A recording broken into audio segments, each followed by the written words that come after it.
to the Moodle for sharing. Do you have a submission link for the presentation? Password protected accounts. Now, why is this a problem? This is very simple manual steps that anybody with just basic technology, they could hack with technology knowledge. There's no software needed for this. This works with all computers running Windows 7. It works with my computer. And the hacker can take over control. They can change your password. This will cost you money and time to repair. They can steal confidential information.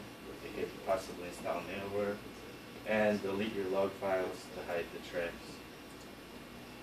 Okay, now I'm going to show you how easy this is to do. Basically, first of all, you got to turn on your computer, and as it's turning on, you shut it down when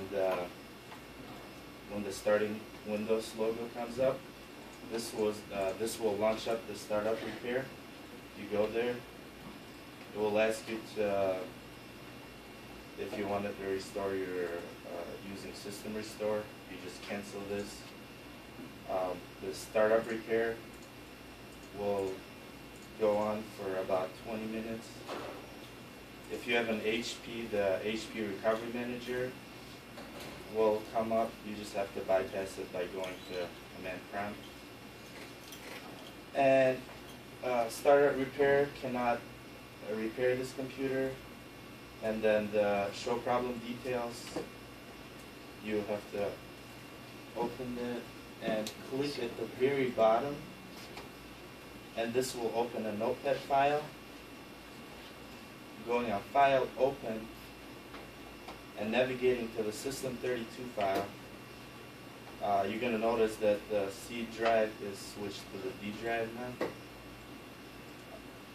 Afterwards, you're going to rename SetHC to SetHC Backup, and then make a copy of the command file, and rename the command file SetHC. This just replaced the sticky key configuration SetHC with command prompt. This gives the hacker complete power. And then I'm going to show you 2 videos on how to protect from this. If you're a single user, you can add a power-on password in the biosecurity tab. If you're a multi-user, you can add an administrator password in the biosecurity tab. In the BIOS system configuration tab, you can disable the CD-ROM, boot, and floppy boot. You can change the boot order and make sure that the CD, DVD drives, and bootable USB drives are the last drives to boot up. And then you have to change the boot status policy to ignore all failures using command prompt. This disables the startup repair. So I'm going to show you.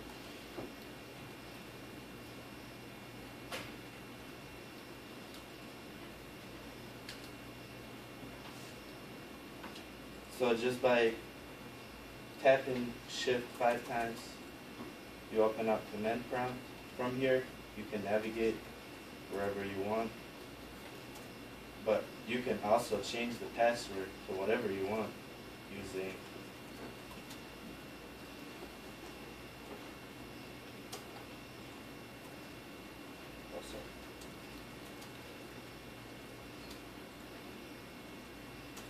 We'll ask you for a new password. You don't even have to type a password. You can leave it blank. After that, you can just log in.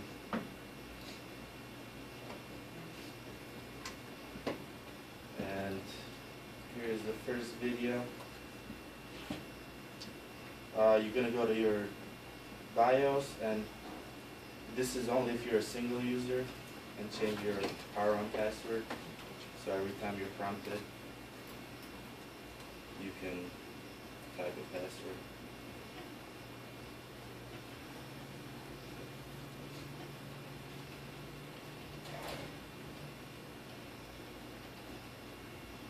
And if you have more than one user,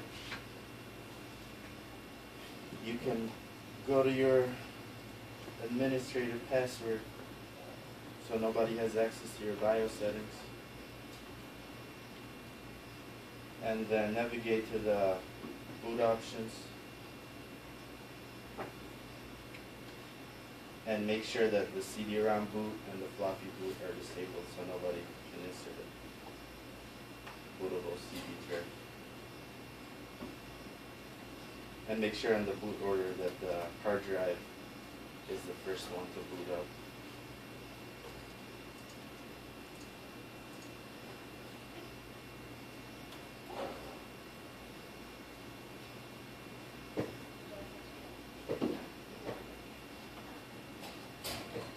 Now you can still launch the startup repair, so you're gonna start Windows normally and open command prompt using administrative rights.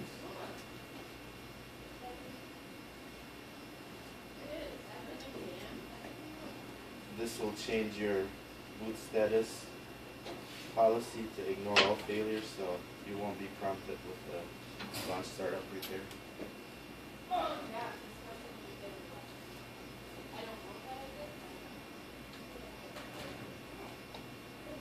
So next time the hacker tries to go to your BIOS settings, they can't. You need a password.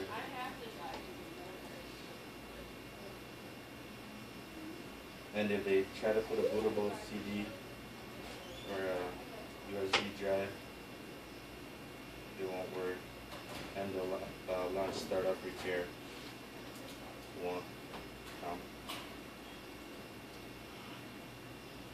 And if you do need to repair your computer in the future, you just change the boot status policy to display all failures.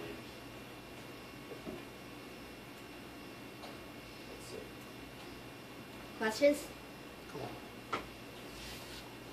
Good job. Well, I was just thinking, if your machine, you go step away from your desk and you get the whatever it's called, the screen that you did, The launch startup? yeah, whatever it is, when your screen just freezes up when you're left for like 5 minutes or something like that. What do they call that screen? The lock screen. The lock screen, yeah. It'll still work on the lock screen because you're not rebooting, right? The lock screen? Right, because you're not rebooting. Yeah. It'll still work. So that'll only work. That technique will only work when you're actually powering on the computer. Otherwise, it's not going to go into the BIOS level. I mean, that will work. What do you mean? I'm a little... If you don't touch your keyboard for long enough time, your screen will blank out. Give you a lock screen. It will give you a lock, but I'm saying you can manually do this without even logging in to the account. So George's question Yeah, say if it's on and it enters into the screen Oh, I see. status, can your technique still work? The screensaver? Yeah. You're saying that the hacker can't bypass the boot sequence using that restore thing. Okay, yeah, I see what you're saying. It still works, right? Mostly pull the battery out of the device. Well, Yeah, he this- can turn it off, then You turn can- it on, you then can and just hijack reset it. them. Yeah, you could reset. You could reset the That's what you have BIOS to do. when I the mean, password's gone on the BIOS. Yeah, I mean, there's things. But okay, yeah. So, It's an extra layer. It's a good defense. It's a good defense. very good. Cool. Where did you learn this?